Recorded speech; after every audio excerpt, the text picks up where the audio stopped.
አቶ ማግኘት ጠግቦን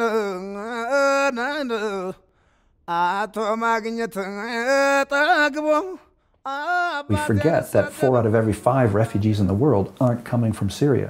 It's not just Syrians, right? Syrians right now are 20% of the international refugee population. There's 80% that aren't Syrians. Germany received well over 1 million asylum claimants last year, but less than half of them were from Syria. That's another part of the story we don't hear very much. They're Eritreans, they're Nigerians. The African movement is so combinatorial. It's really this mixture of people who are losing their livelihoods and people who are politically persecuted.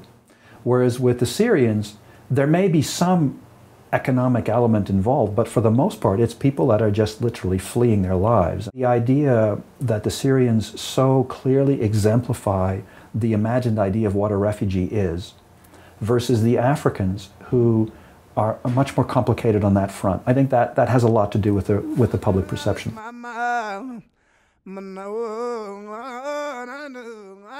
I was very heartened to see that Canada will now be not only facilitating more resettlement of refugees from Syria, but will also be increasing its donation to the UNHCR. I think that's really important, and I think in our political activities we should never lose sight of the fact that there's a bigger problem out there. It's great. I'm very supportive of the fact that we bring a certain number of Syrians to Canada, but at best we're going to bring, let's say, 100,000 out of maybe 10 million. We're going to solve 1% of the problem. The other 99% of the problem has got to be solved in other ways.